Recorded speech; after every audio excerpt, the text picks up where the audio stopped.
عليهم غير المغضوب عليهم ولا الضالين. Amin.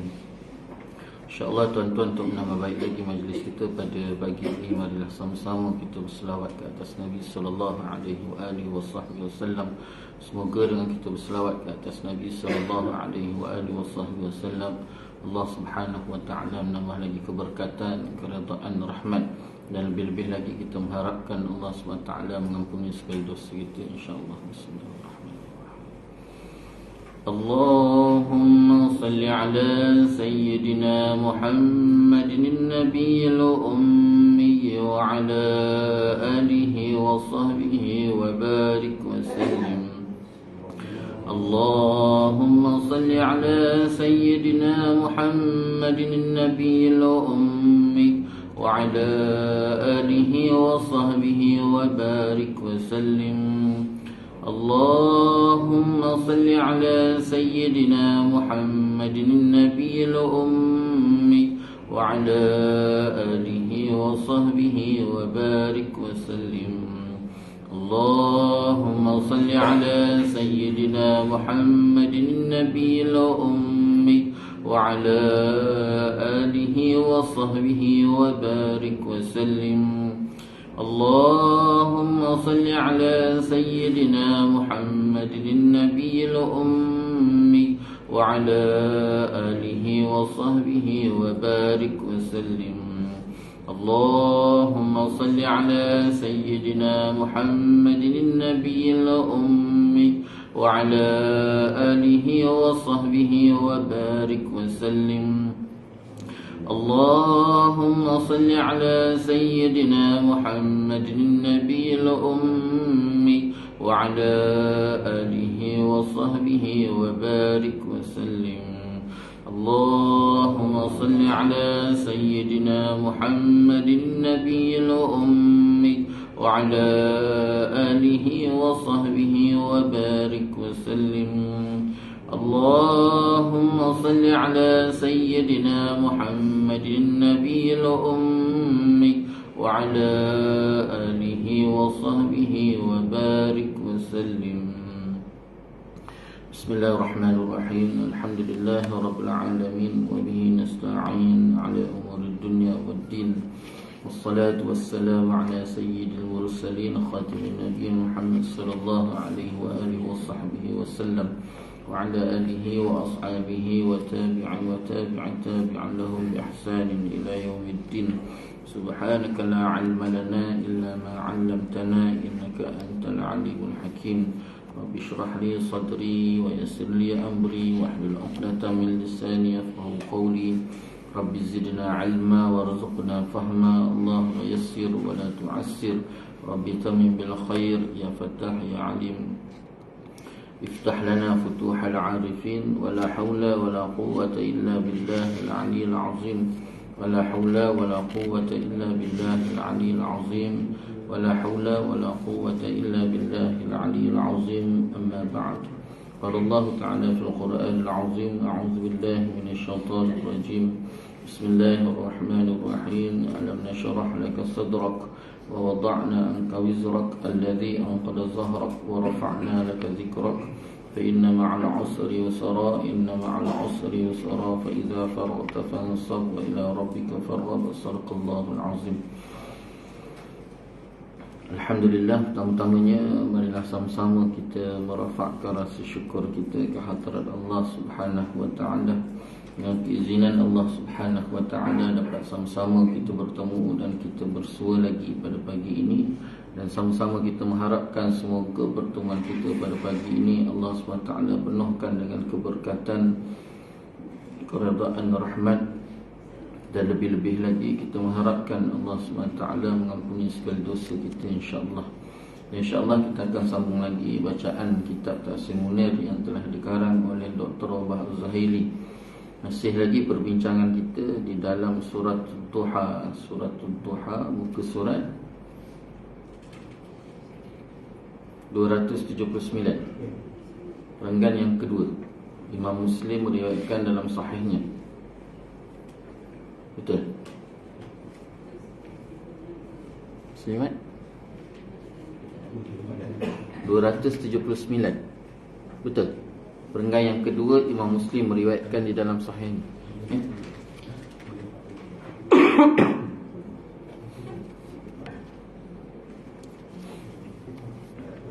A'udzu billahi minasyaitonir rajim. Bismillahirrahmanirrahim.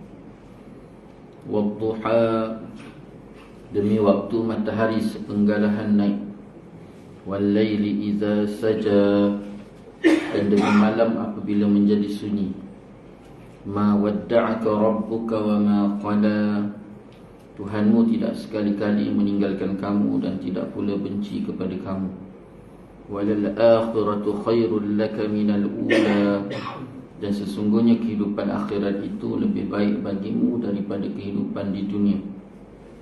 Walasawfa yu'tika rabbuka fatarda, dan kelak Tuhanmu pasti memberikan kurnianya kepada kamu, lalu kamu akan reda, iaitu berpuas hati.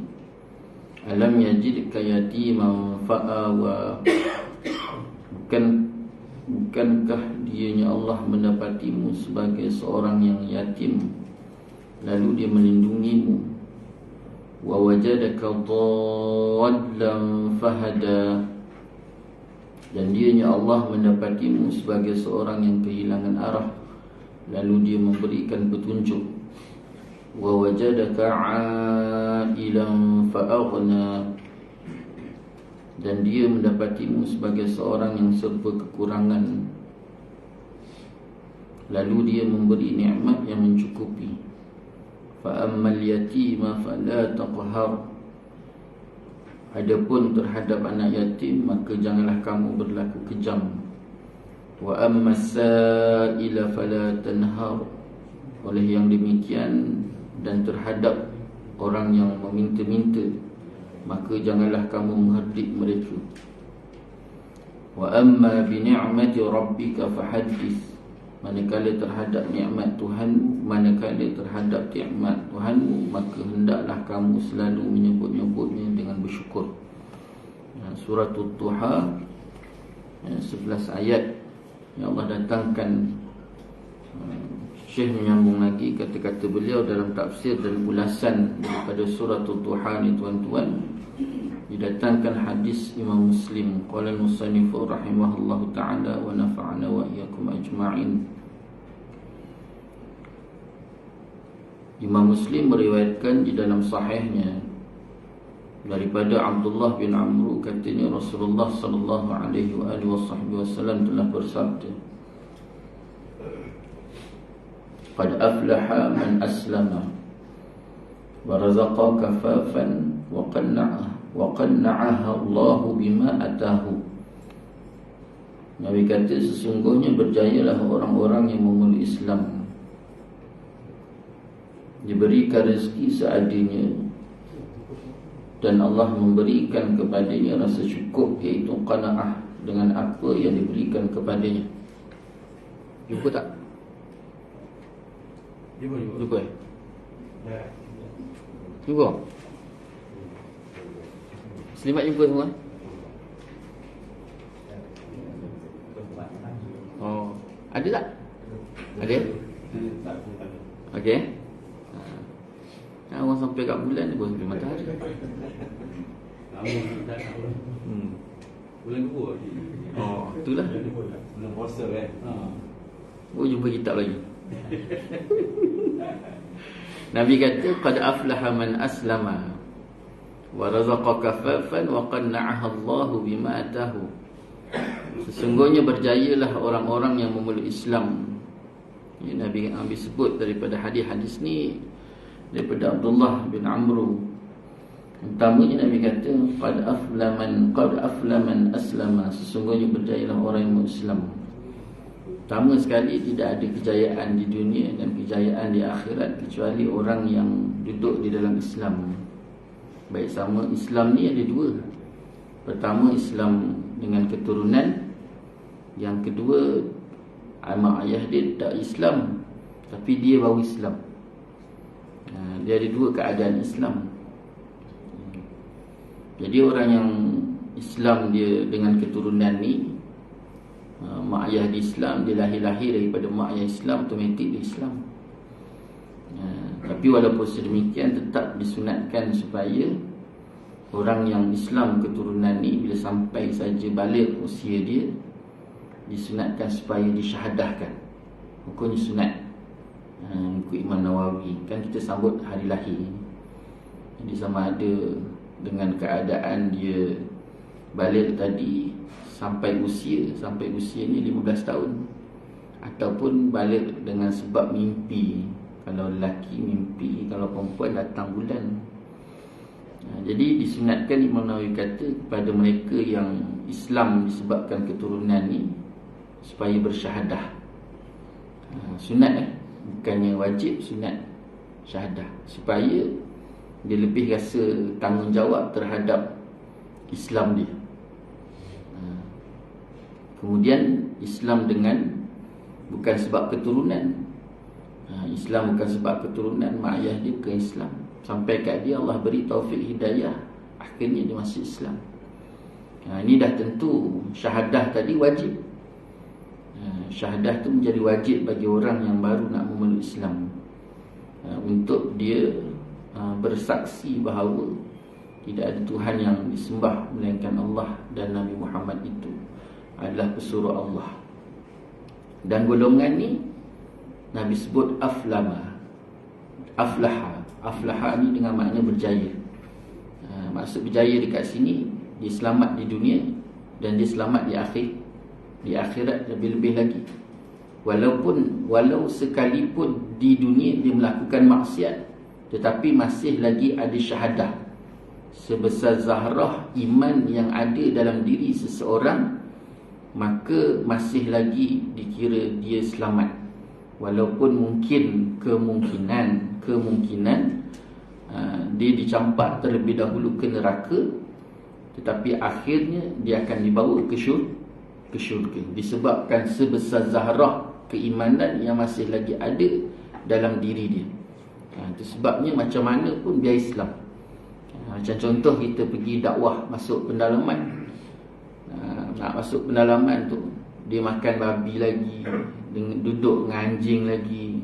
Jadi kalau katalah masa tu dia masuk, dia syahadah saja, dia nak kena tinggal semua sekali dengan arak dia pun semua sekali tu, memang taklah. Takkan masuk dia masuk Islam.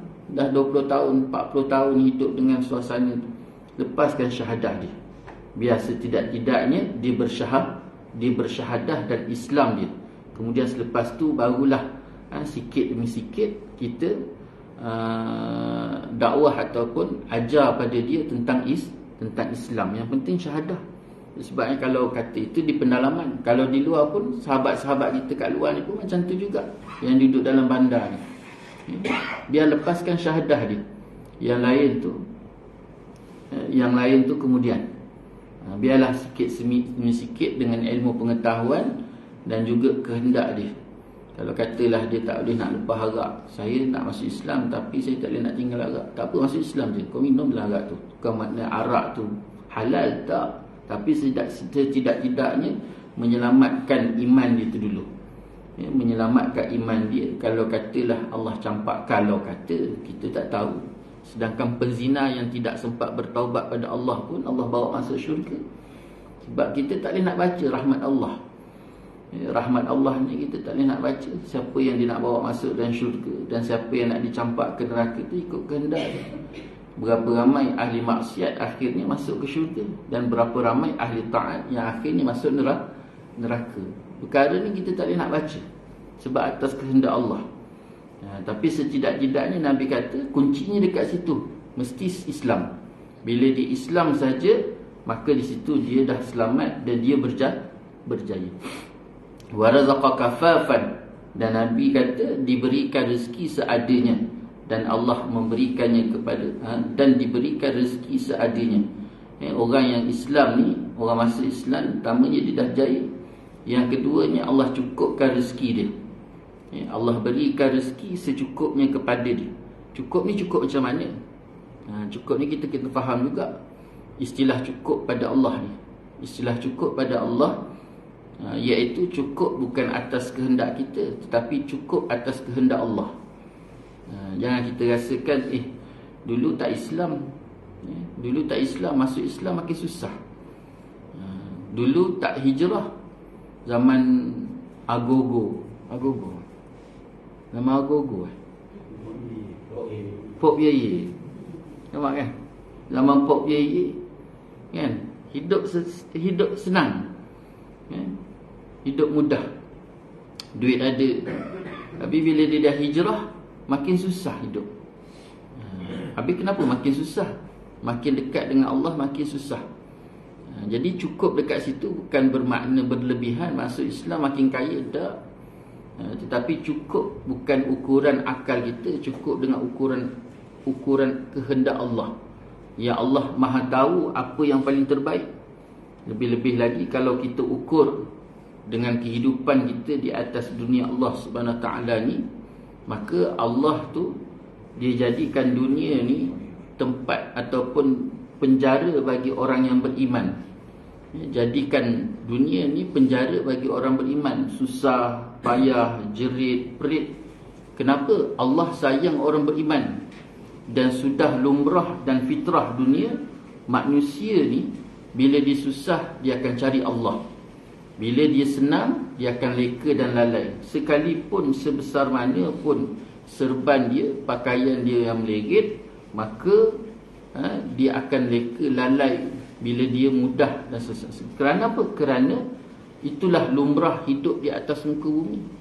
Maka Allah bagi kecukupan tadi bukan ukuran pada kita, tetapi pada ukuran Allah. Dan di sebalik itu ada sebab kasih sayang Allah yang sangat luas. Maka kasih sayang Allah ni kita tak boleh nak ukur dengan sebagaimana kasih sayang kita. Kita sesama manusia bila sayang, maka kita akan cuba membahagiakan dia dengan ukuran kita. Itu sebabnya biasanya pasangan kita ataupun orang yang kita sayang ni akhirnya rosak. Kenapa? Kita beri ukuran ataupun tanda kasih sayang tu dengan ukuran ataupun dengan kacamata kita, berlebih-lebihan. Tak sebagaimana Allah. Allah sayang hamba dia, makin dia bagi pahit. Makin dia sayang, makin dia bagi perit. Nabi SAW sebut Allah saja melambat-lambatkan sesuatu nikmat ataupun sesuatu kebahagiaan atas seorang hamba tu, ataupun saja dipanjang-panjangkan kesusahan dan keperitan. Dipanjang-panjangkan. Kenapa? Kerana Allah sangat-sangat suka mendengar hamba tu merengek-rengek. Kalau bahasa kita, apa maksud merengek-rengek? Merintih. Merintih. Kan bila kita doa, tadi doa tu kan, lepas main semua orang doa kan, ada masalah tak? Tak ada. Jadi baca doa pun amin, amin. Panjang pula pagi ni imam baca doa. Kan? Kita baca doa pagi. Sebab apa? Malam tadi isteri sihat, anak sihat, tak ada masalah. Duit dalam bank pun ada 4 angka, 5 angka. Kan? Relax baca doa. Cuba bayangkan pagi tadi, subuh tadi baca doa dalam keadaan isteri tak apa sihat, anak tak sihat. Lepas tu Isnin ni pula nak bayar bayar duit perubatan, bayar tu bayar ni, duit pula tak mencukupi. Pada imam tu, itulah doa dia baca tiap-tiap pagi, tak ubah dah. Kenapa? Kerana bila kita susah, lumrah fitrah manusia, dia akan cari Tuhan. Allah melambat-lambatkan bantuan ataupun Allah saja memanjang-manjangkan kepahitan tadi kerana Allah suka hamba dia merengek-rengek. Maksudnya merintih-rintih pada Allah Subhanahu Wa Taala. Dia suka. Itu sifat Allah. Jadi Allah berikan kecukupan kepada kita, kepada orang tadi. Dan Nabi kata wa qanna'ahu bima atahu, dan Allah memberikan kepadanya rasa cukup, qanaah dengan apa yang diberikan, sifat cukup tadi. Dengan sebab dia Islam, maka Allah letakkan sifat qanaah. Sebab kalau kita lihat para sahabat Nabi SAW, terutamanya Rasulullah SAW, hidupnya sentiasa cukup. Dia tak ada rasa nak berontak, pening kepala. Sebab apa? Allah letakkan perasaan cukup dalam hati dia. Dia tak ada apa-apa, tak ada masalah.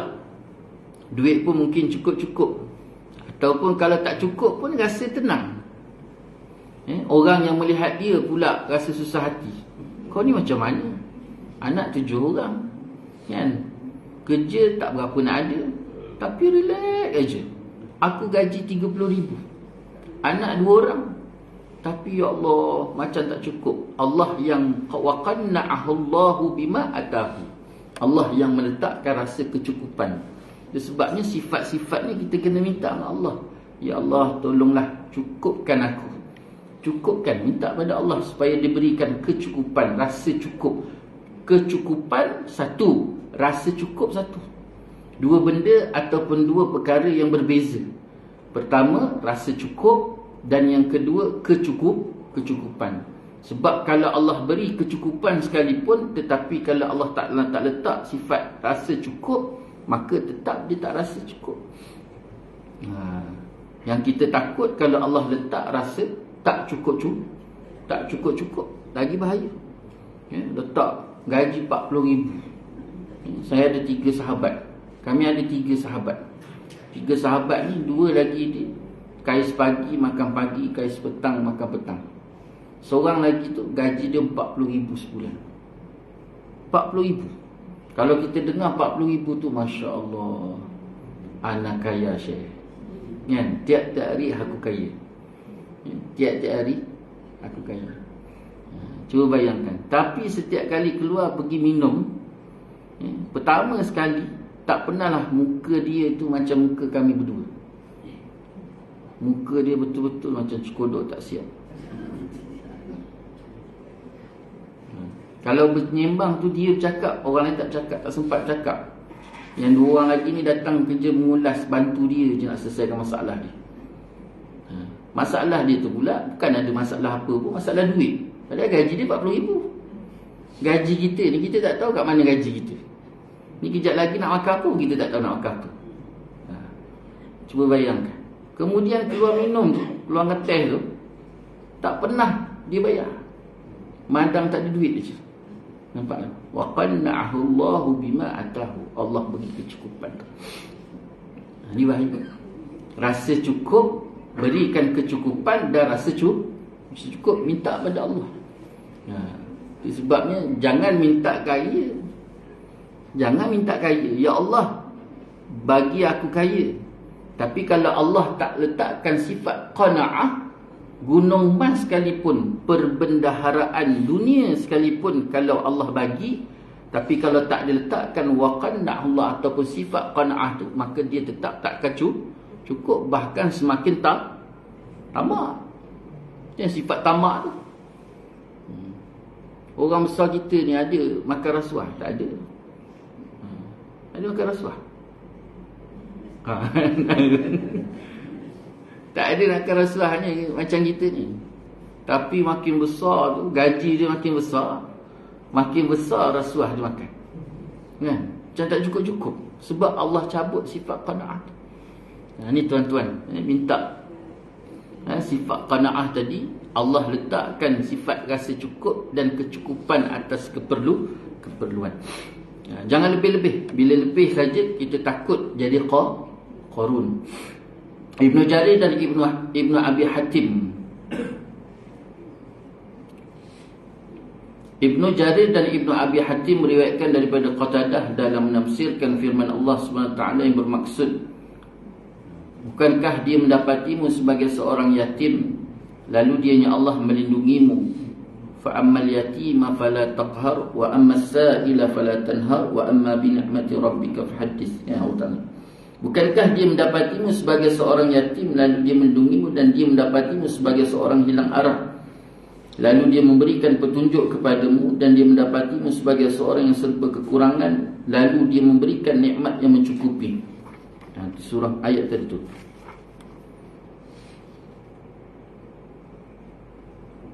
Alam yajidka yatiman fa'awa wa wajadaka dhallan fahada wa wajadaka 'ailan fa'aghna. Itu 3 ayat. Ibnu Jarir dan Ibnu Hatim meriwayatkan daripada Qatadah dalam menafsirkan 3 ayat tadi. Katanya, apa kata Ibnu Jarir? Ini adalah keadaan kehidupan Rasulullah SAW sebelum Allah mengangkatnya sebagai seorang Rasul. Jadi 3 ayat tu Alam yajidka yatiman fa'awa wa wajadaka dhallan fahada wa wajadaka 'ailan fa'aghna. Ketiga-tiga ayat itu Ibnu Jarir dan Ibnu Hatim kata, ya, Qatadah menafsirkan tiga-tiga ayat itu adalah keadaan hidup Rasulullah sallallahu alaihi wasallam ketika sebelum diangkat menjadi rasul. Itu tiga keadaan tadi. Pertama, Nabi SAW itu seorang yatim. Itu sifat Nabi ataupun keadaan yang pertama. Rasulullah SAW itu dia seorang anak yatim, lahir dalam keadaan tidak ada ayah. Allah SWT ambil ayah Nabi SAW, Abdullah bin Abdul Muttalib, seusia 2 bulan dalam kandungan. Rasulullah itu usia 2 bulan dalam kandungan Sayyidatina Aminah radhiyallahu anha, mak Nabi SAW. Jadi lahir-lahirnya sebagai seorang yatim. Dan Allah Ta'ala sebut, wa wajadaka dhallan fahada. Dia memberikan dan dia mendapatimu sebagai seorang yang hilang arah, lalu dia berikan petunjuk kepadamu. Itu sifat Nabi. Maksud hilang arah ni macam mana? Bila dia lahir saja, Rasulullah SAW, baginda sallallahu alaihi wasallam lahir saja sebagai seorang yatim, lalu dia membesar dengan bonda susuannya Halimatus Sa'diyah. Kemudian bila berpisah saja dengan Halimatus Sa'diyah seusia 4 tahun, dia duduk dengan mak dia 2 tahun. Kemudian duduk dengan mak 2 tahun, sempat 2 tahun saja. Duduk dengan Tok pun sempat 2 tahun saja. Lepas tu duduk pula dengan pak saudara Abu Talib. Jadi itu yang dimaksudkan hilang arah tu. Tidak ada orang pun yang bertanggungjawab untuk menjaga Nabi ni jangka masa yang sangat panjang. Kita lahir, kita ada mak, kita ada ayah. Sampaikan kita tu sama dengan mak ayah kita. Allah bagi mak ayah pada kita. Mak dengan ayah kita tu satu level, warga emas. Ayah dengan mak tu dah duduk warga emas. Kita pula panjang usia mak ayah tadi tu, sampai kita dah selevel dengan warga emas tu, dah masuk level warga emas tu, duduk selevel dengan mak ayah kita. Jadi dekat situ masih lagi ada orang yang memberi bantuan dan petunjuk nasihat kepada kita. Tak sebagaimana Rasulullah SAW. Kalau bahasa kasar tu seperti bola. Bila duduk dengan mak susuan, kemudian duduk pula dengan balik dengan mak, duduk mak sekejap, lepas tu mak pula meninggal, duduk dengan tok pula meninggal, duduk dengan pak saudara. Pak saudara tu pula Abu Talib tu pula orang susah. Dah lah susah, kemudian anak pula ramai. Jadi kat situlah Allah Ta'ala datangkan petunjuk kepada Nabi SAW. Dan dia mendapati sebagai seorang yang serba kekurangan. Nabi duduk tak ada harta, membesar dalam keadaan kesusahan, kepayahan, keperitan daripada lahir. Lahir-lahirnya Nabi itu tak disarungkan gelang, tak disarungkan pakaian mahal. Sehingga kan Allah nak gambarkan Nabi SAW lahir dalam keadaan susah tu, sehingga kan ibu susuan yang datang daripada Bani Sa'ad, kumpulan wanita yang mengambil upah susuan, menyusukan anak tu, datang daripada Bani Sa'ad, datang ke Mekah dalam keadaan mereka pada awal tidak menerima Rasulullah SAW tu, tak nak ambil Rasulullah tu sebagai anak susuan. Kerana apa? Kerana mendapati bahawa Rasulullah SAW itu tidak mempunyai ayah. Dan nanti besok siapa yang nak bertanggungjawab untuk membayar upah susuan tadi? Sampailah Allah gerakkan Halimatus Sa'diyah waktu pulang. Tu pun kali kedua. Kali pertama Halimah tu sendiri pun dia lepas, dia tak nak ambil. Tapi dengan izin Allah SWT dan ketetapan Allah, waktu Halimah nak balik, Allah gerakkan hati dia.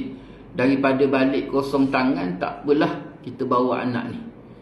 Sebab pada peringkat awal dia hanya mendengar bahawa anak ni ada anak di rumah Aminah, tapi anak tu tak ada ayah. Dia ketuk rumah Aminah. Aminah kata ada seorang anak lelaki, tetapi anak tu tak ada ayah. Bila dengar je tak ada ayah, Halimah tu sendiri pun menolak. Kerana risau, takut-takut besok tak ada siapa yang nak bayar upah tersebut. Tapi waktu nak pulang tu Allah gerakkan hati dia supaya dia kata, setidak-tidaknya kepulangan kita ke Bani Sa'ad dalam keadaan ada yang kita bawa balik. Itu yang dia balik. Dia balik semula ke rumah bonda Nabi SAW, Aminah. Dan Aminah bagi tahu sekali lagi, anak ni tak ada ayah, besok tak ada orang nak bayar upah. Lalu Halimah minta izin untuk lihat anak dia masuk dalam. Bila tengok, Masya Allah, bertentang mata di antara mata Nabi SAW dengan mata Halimah, bonda susuan Nabi SAW ketika tu. Itu sebabnya orang tak boleh tatap wajah Nabi. Bila ditatap saja wajah baginda SAW, maka akan timbullah perasaan cinta. Bukan kasih sayang lagi, terus cinta. Hebatnya air wajah, sifat Allah Ta'ala letakkan sifat Rahman Allah dalam diri Nabi SAW, sehingga manusia yang ada di sekeliling Nabi itu pun tak dapat nak tolak rasa hebatnya kasih sayang yang lahir daripada wajah Nabi SAW. Akhirnya Halimah tadi, dia pun tengok je Nabi, dia rasa sayang sangat-sangat. Tengok je rasa sayang sangat-sangat. Kita tengok anak kita belum tentu kan, rasa meluat sangat-sangat. Tu bayangkan hebatnya Nabi, Allah letakkan sifat Rahman Allah dalam diri Nabi SAW. Ni Ibn Hatim kata, ataupun Qatadah menyebutkan, 3 keadaan yang disebut oleh Allah SWT dalam 3 ayat tersebut, itulah keadaan Nabi SAW sebelum Nabi diangkat menjadi Rasul. Kemudian Allah SWT mengajar Rasulullah SAW beberapa ajaran yang berkaitan dengan akhlak kemasyarakatan dan arahan bersyukur di atas nikmat-nikmat yang dikurniakan kepada baginda SAW. Firman Allah SWT, فَأَمَّا الْيَتِيمَ فَلَا تَقْهَرْ. 3 benda Allah Ta'ala ajar ni pada 3 ayat yang terakhir daripada suratul Duha. Jadi 3 benda ni, dia ada pensyariatan yang Allah berikan kepada Nabi, tidak kepada yang lain. Ada pensyariatan yang Allah berikan kepada Nabi dan Allah berikan kepada orang lain. Maknanya kepada umat Nabi. Itu kita kena faham. Ada pensyariatan yang Allah berikan kepada Nabi, hanya pada Nabi, tidak pada orang lain. Contoh apa?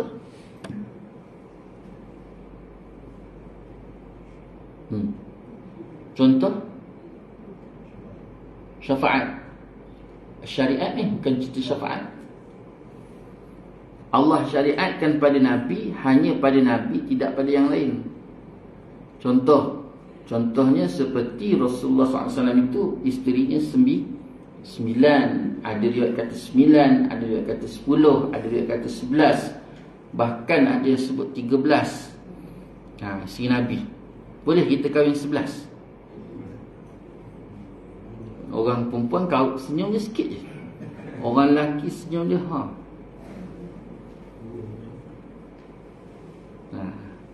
Jadi bilangan itu hanya persyariatan pada Nabi, tidak pada lain. Ada persyariatan yang Allah berikan kepada Nabi dan juga Allah berikan kepada yang lain. Contohnya apa? Solat, puasa, zakat, haji. Dan termasuk perkara ni, dan kita kena tahu bahawa 3 perkara ni pun Allah berikan, Allah ajar kepada Nabi, dan secara tak langsung Allah juga ajar kepada kita. Apa 3 perkara tersebut? 3 ayat yang terakhir. Yang pertama sekali, fa'ammal yatima fala taqhar. Adapun terhadap anak yatim, maka janganlah kamu berlaku kejam. Maksudnya sebagaimana kamu sebelum yatim dan Allah SWT memberikan perlindungan kepadamu, maka janganlah kamu menghina anak-anak yatim, menghalang hak mereka dan berlaku zalim terhadap mereka. Sebaliknya pula, hendaklah kamu menunaikan hak mereka, berbuat baik dan berlembut dengan mereka, serta ingatlah saat kamu yatim dahulu. Justru itu Rasulullah SAW sangat-sangat mengasihi anak yatim, berbuat baik kepada mereka dan sentiasa berpesan supaya mereka dijaga dengan sebaik-baiknya. Kerana Nabi SAW itu juga anak yatim, dan Allah perintahkan kepada Nabi supaya jaga hak anak yatim. Dan juga kepada kita, Maksud jaga hak anak yatim ni dua keadaan. Sama ada anak yatim itu berada di luar, maksud di luar tu bukan bawah jagaan kita, ataupun anak yatim tu berada di dalam jagaan kita. Dua keadaan. Kalau katalah anak yatim itu berada dalam jagaan kita, mungkin anak yatim tu anak abang kita, ataupun anak keluarga terdekat kita, sehingga kan bila mati mak ayah dia ataupun ayah dia, maka dia jatuh penjagaan kepada kita, jatuh tanggungjawab ataupun hak penjagaan kepada kita. Maka anak yatim tadi duduk bawah jagaan kita. Bila dia duduk bawah jagaan kita, ulama' dah garis pandukan hak anak yatim bawah jagaan. Kalau katalah anak yatim tu ada harta, maka hartanya tadi tu haram kita ambil. Haram hukumnya kita ambil. Kita makan haram. Besok Nabi SAW gambarkan orang yang makan hak anak yatim ni, harta anak yatim, besok ke akhirat Allah masukkan api neraka ke dalam perut orang yang makan harta anak yatim. Jadi kalau katalah anak yatim tu ada harta, boleh tak kita ambil untuk keperluan dia? Boleh, hanya sekadar keperluan dia. Kalau katalah nak bayar kos belajar dia, kita ambil duit dia bayar kos belajar dia. Kemudian ada pula pengurusan penghantaran bas sekolah dan sebagainya, kita pun bayar untuk tu daripada duit dia tadi. Boleh tak? Boleh. Tapi kalau sampai kita nak buat bisnes, contoh katalah alasan kita ambil duit anak yatim tadi, jadikan modal untuk perniagaan jangka masa panjang. Konon-konon niatnya untuk anak yatim tadi, biar besok harta dia tadi boleh bertambah, makin banyak. Biar dia besar nanti dia boleh pakai, dah senang untuk dia. Tak boleh. Mengikut pandangan yang muktamad, ulama menyebutkan haram hukum dia. Haram hukum dia.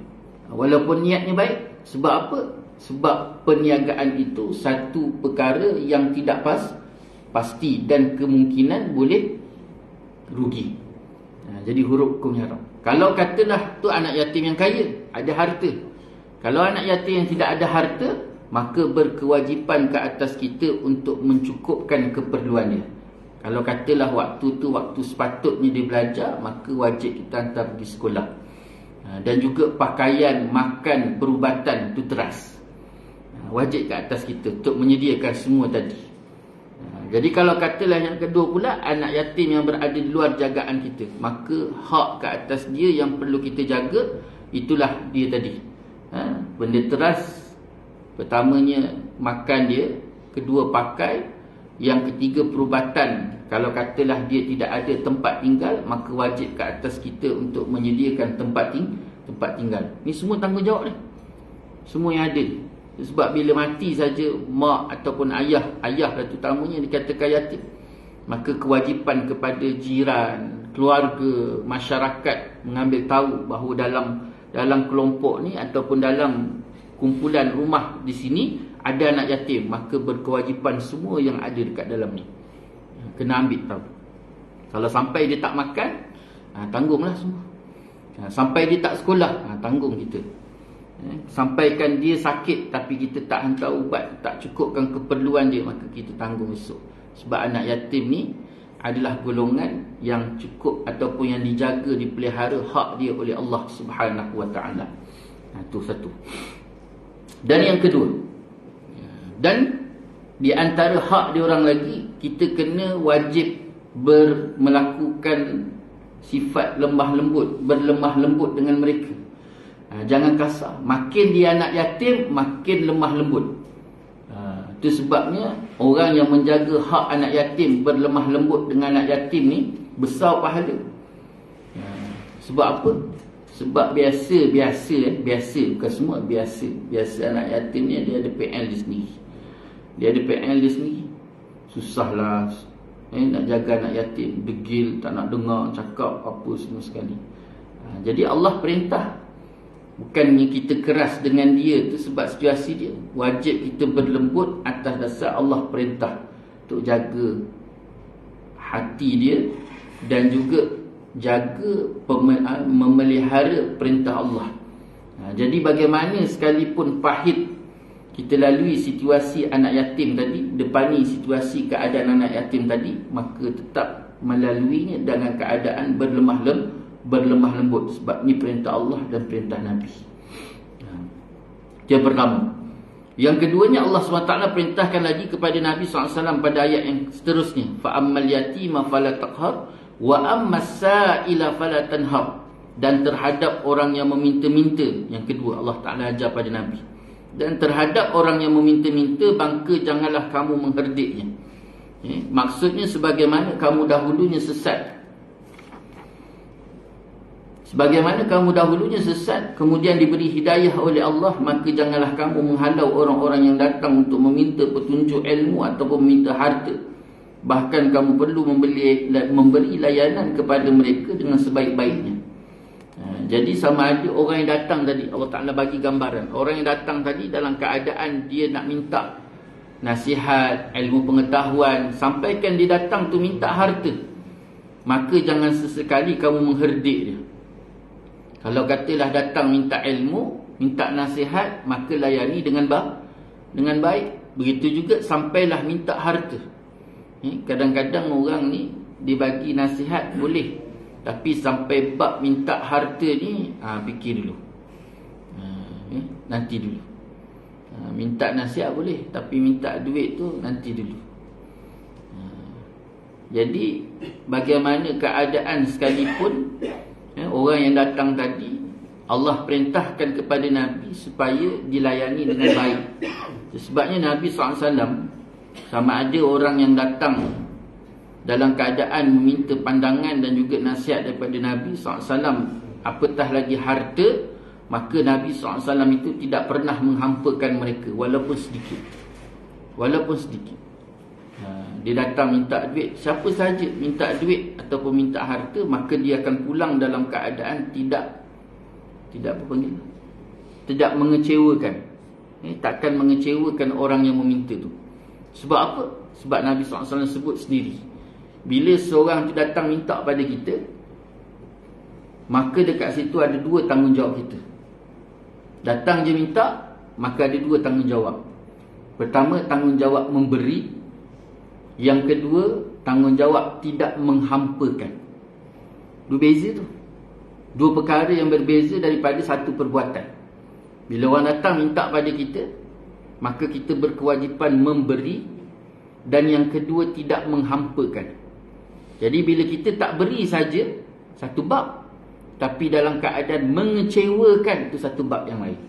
Sebab Nabi SAW sebut, bila orang datang minta saja, kita bagi perbuatan kita satu, tapi kita dapat dua pahala. Pertama, pahala memberi, dan yang kedua, pahala tidak mengecewakan permintaan orang. Dan Allah sebut, Nabi sebut pada hadis yang lain pula, apabila seseorang itu dia memberi ataupun tidak mengecewakan, ataupun dia menunaikan permintaan orang, maka Allah SWT akan memberikan 10 permintaan dia. Allah akan berikan 10 permintaan dia. Cuba bayangkan, itu janji Nabi SAW. Itu sebabnya cuba belajar mentarbiah dan mendidik diri. Ini Allah Ta'ala ajar, dan Nabi buat. Kalau jenis yang tak tabung tu macam mana? Jenis yang tabung. Tabung. Macam pasal seraya pada dekat bank kan, dia sekarang tabung kan. Tabung tu dia minta tak? Biasa dia tunggu dia lah kan. Tak, tabung tu dia minta tak? Ya, minta dia ikut. Kalau istilah minta lah. Dia tak minta. Tabung tu dia tak minta. Tabung tu dia tak bersifat tidak bersifat minta. Siapa nak bagi, tak bagi. Dia berbeza dengan orang yang minta. Orang minta ni dia tarik baju kita, encik. Tu. Maksud minta kat situ, dia tarik baju kita, dia minta. Tadi tabung tu, macam contoh tabung dekat depan bank. Macam tabung dekat kedai-kedai.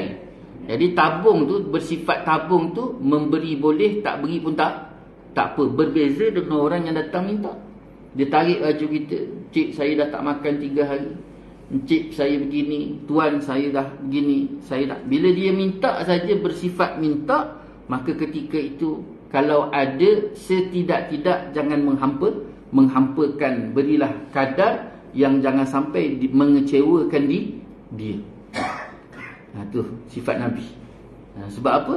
Setidak-tidaknya kita harapkan Allah ampunkan dosa kita, dan yang keduanya Allah tidak mengecewakan kita, dan kita juga mengharapkan setiap apa yang kita beri tadi Allah ganti yang lebih baik.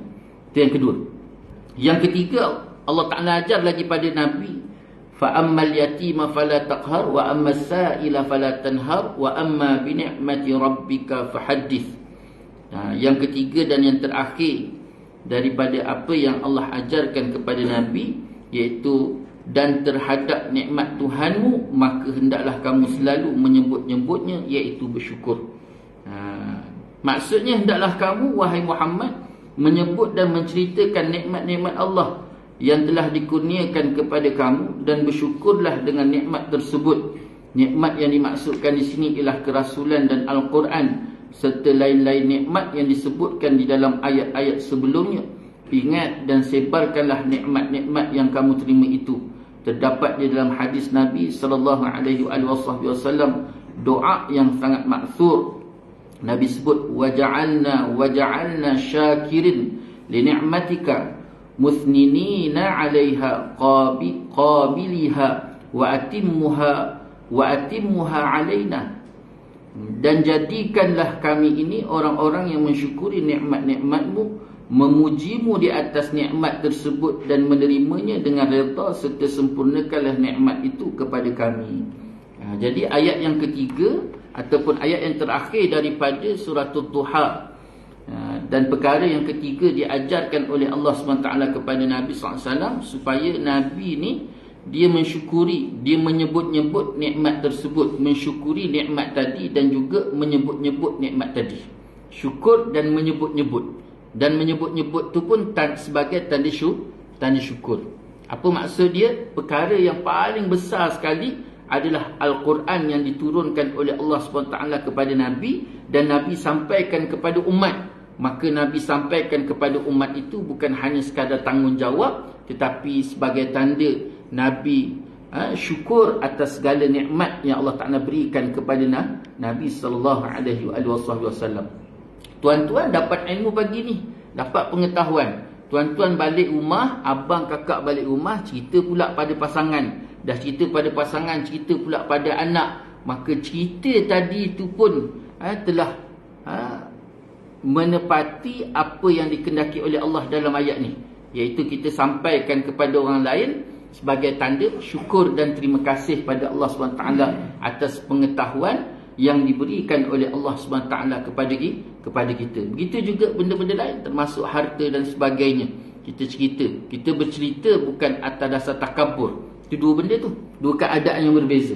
Ada orang bercerita atas dasar dia rasa besar diri, rasa hebat. Tetapi ada orang dia bercerita atas dasar dia bersyukur atas segala nikmat Allah. Kalau bercerita atas mensyukuri nikmat Allah, maka boleh. Fahaddits, ceritalah. Tapi kalau dia bercerita tu atas dasar dia nak tunjukkan dia hebat, maka dekat situ dia mengundang kemurkaan Allah SWT. Kena tahu dua keadaan yang berbeza tu. Dan yang ketiga pula, kena pastikan apa yang kita cerita tadi jangan sampai mengundang fitnah. Maknanya ada nikmat yang perlu diceritakan sebagai tanda syukur, tetapi ada nikmat yang mungkin kita cerita tu niat kita baik, syukur, tetapi dia boleh mengundang kepada fitnah. Maka di situ pun perlu elak. Itu keadaan yang berbeza tu, situasi keadaan tadi. Sebab ada orang yang kita cerita nikmat tadi, dia rasa tak selesa, akhirnya dia fitnah kita. Maka ketika tu jangan dicerita, lebih baik jangan cerita. Niat kita baik. Itu sebabnya Allah ajar kita supaya jangan buat dosa. Allah ajar kita jangan buat dosa. Dan dalam masa yang sama Allah ajar kita jangan jadi sebab kepada orang lain buat dosa. Allah larang kita buat dosa, dan Allah larang kita menjadi sebab daripada melakukan dosa. Itu kita kena faham. Apa maksud jangan buat dosa? Jangan buat dosa dah tentulah satu bab dah. Jangan jadi sebab kepada orang lain buat dosa. Maksudnya kita duk kongsi Saya bersyukur pada hari ini kerana dapat makan rusa panggang. Dia pun snap, ya, masuk kat dalam Facebook dia, kan, bersyukur, terima kasih Allah, kan. Dan saya nak berkongsi dengan sahabat-sahabat semua, hari ini Allah berikan nikmat rusa dekat saya, kan. Makan seekor rusa, hadiah dapat tanduk rusa. Boleh tak? Boleh ke? Boleh tak? Cuba bayangkan. Jadi orang yang tak makan rusa, orang yang tak makan rusa, tak mampu nak beli rusa, dia mampu beli kambing je. Habis orang yang makan kambing pula dia tak mampu. Orang yang tak mampu makan kambing, dia minum air je, dia akan rasa dengki, rasa iri. Itu sebabnya Imam Bukhari meletakkan di antara syarat adil untuk meriwayatkan ataupun mentashihkan satu-satu hadis. Syarat adil atas periwayatan seorang perawi dalam mentashihkan satu-satu hadis, iaitu seseorang itu, perawi tadi, dia tak boleh makan dekat kedai. Bila dia makan dekat kedai, maka ketika itu automatik dia tidak lagi adil. Salah satu sebab makan dekat kedai disebut oleh Imam Bukhari, iaitu kerana di kedai itu terdedah dengan makanan syubhat dan haram, dan kemungkinan haram, dan ada juga disebabkan membuatkan orang lain terasa hati.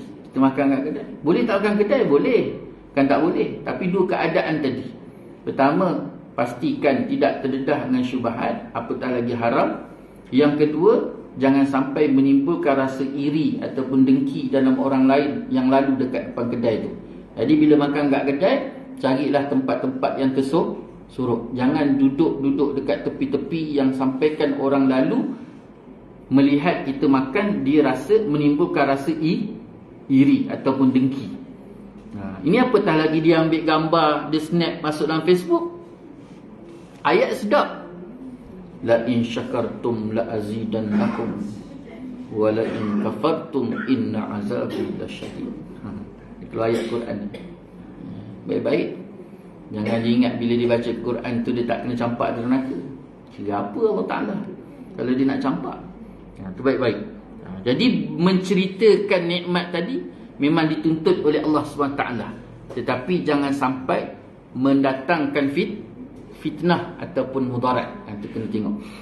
Nabi SAW sebut dalam doa dia, Nabi kata apa? Jadikanlah kami ini orang-orang yang mensyukuri nikmat-nikmatmu, memujimu di atas segala nikmat tersebut, dan menerimanya dengan redha, serta sempurnakanlah nikmat itu kepada kami. Tidak ada kesempurnaan nikmat kecuali nikmat Islam. Ini Allah Ta'ala sebut. Tidak ada sesempurna-sempurna nikmat kecuali nikmat Islam Allah berikan kepada kita. Itu nikmat paling sempurna itu. Atas tu lagi iaitu redha Allah Subhanahu wa Ta'ala. Jadi biarlah rumah dia besar ke, kereta dia besar sekalipun, kalau dia bukan Islam ataupun di Islam tapi dia tak gapai redha Allah, maka tidak dapat kesempurnaan nikmat yang sebenar-benar daripada Allah Subhanahu wa Ta'ala. Abu Daud dan Tirmizi meriwayatkan daripada Abu Hurairah radhiyallahu anhu bahawa Nabi sallallahu alaihi wasallam telah bersabda, la yashkurullah man la yashkurun nas. La yashkurullah man la yashkurun nas. Nabi kata tidak bersyukur kepada Allah orang yang tidak berterima kasih kepada manusia. Tidak bersyukur kepada Allah mereka yang tidak mensyukuri manusia. Itu sebabnya kita diajar supaya berterima kasih. Sebagai tanda berterima kasih kepada manusia, sebagai tanda berterima kasih kepada Allah. Kerana apa? Manusia tadi tu dia datang berikan sesuatu pada kita. Kalau Allah tak gerak, maka dia tak akan datang. Itu yang kadang-kadang cuba bayangkan. Kita duduk berjiran, jiran kita sebelah tu tiap-tiap hari pagi dengan petang bau durian. Kan? Betul tak, Mak? Pagi bau durian, petang bau durian, rasa macam duduk kat kebun durian gitu. Tapi tak pernah pun sampai buah durian. Yang pelik tu, orang entah datang daripada mana ketuk pintu kita tu, boleh sampai buah durian. Pernah tak kita terfikir siapa yang hantar? Pernah tak kita terfikir siapa yang hantar tu? Allah. Allah hantar. Berapa banyak kali kita lepas-lepas sembahyang asar hujan lebat. Kan pukul 3 tu kan hujan lebat. Sampailah masuk asar. Kita pun solat asar. Kan lepas-lepas solat asar tu, biasanya lah kebiasaan. Kebiasaannya, lepas je solat asar tu kan tengah duduk tu. Lepas tu hujan pula lebat, mata pula ngantuk, badan sejuk.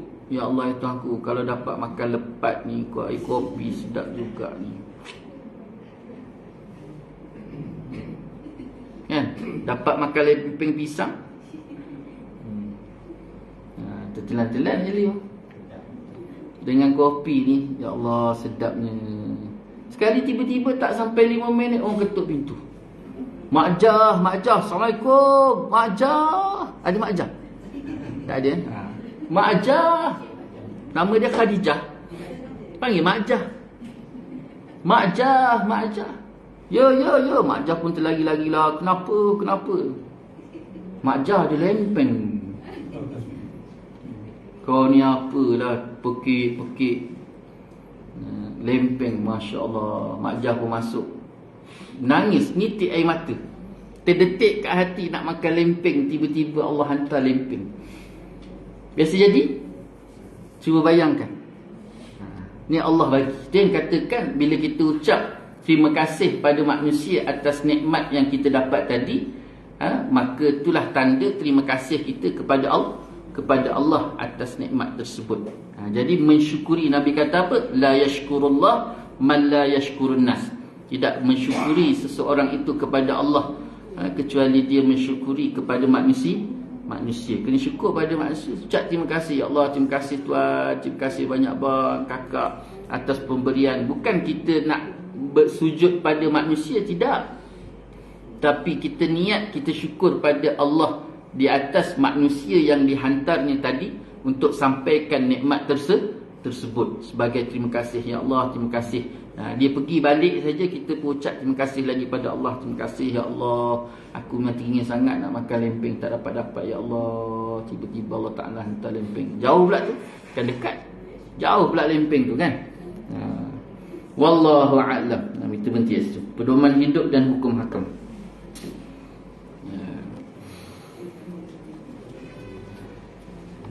Wallahu a'lam. Jadi 3 perkara Allah ajar pada Nabi. Yang pertama, buat baik dengan anak yatim. Yang kedua, jangan menghampakan permintaan orang. Dan yang ketiga, mensyukuri nikmat. Jangan redik. Orang datang minta kat kita, bagi ke tak bagi ke, cakap baik-baik. Jangan kita redik dia. Itu biasa tu. Jadi wallahu a'lam. Itulah sikit sebanyak dapat kita kongsi bersama pada pagi ini. Banyak-banyak kita berdoa kepada Allah SWT supaya Allah berikan kita pemahaman yang baik, diberikan taufik hidayah dan juga pimpinan kekuatan untuk senantiasa kita duduk dalam ketaatan dan pengabdian kepada Allah SWT, supaya Allah berikan kepada kita, pasangan kita, anak keturunan, masyarakat, jiran dan seluruhnya kebaikan di dunia dan lebih-lebih lagi kebaikan di akhirat. Allah pelihara kita daripada azab neraka dan Allah masukkan kita dalam kalangan Allah redha di dunia dan Allah redha di akhirat, insya-Allah. Jadi sekadar dulu, yang baik itu daripada Allah, yang tidak baik itu punya kelemahan saya sendiri. Saya mohon maaf di atas segala salah kata, salah bicara.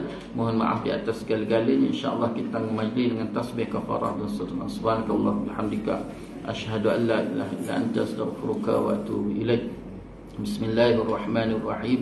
Wal 'asri innal insana lafi khusr illa alladhina amanu wa 'amilus solihat wa tawasaw bil haqq wa tawasaw bis sabr. A'udzu billahi minasyaitonir rajim. Bismillahirrahmanirrahim. Alhamdulillahi rabbil alamin. Wassallallahu ala sayyidina Muhammad wa ala alihi wa sahbihi wa baraka wa sallam. اللهم ربنا ظلمنا أنفسنا وإن لم تغفر لنا وترحمنا لنكونن من الخاسرين اللهم ربنا هب لنا من أزواجنا وذرياتنا قرة أعين واجعلنا للمتقين إماما ربنا لا تزغ قلوبنا بعد إذ هديتنا وهب لنا من لدنك رحمة إنك أنت الوهاب ربنا آتنا في الدنيا حسنة وفي الآخرة حسنة وقنا عذاب النار وصلى الله على سيدنا محمد وعلى آله وصحبه وبارك وسلم والحمد لله رب العالمين تقبل الله منكم وبالله التوفيق والهداية والسلام عليكم ورحمة الله تعالى وبركاته.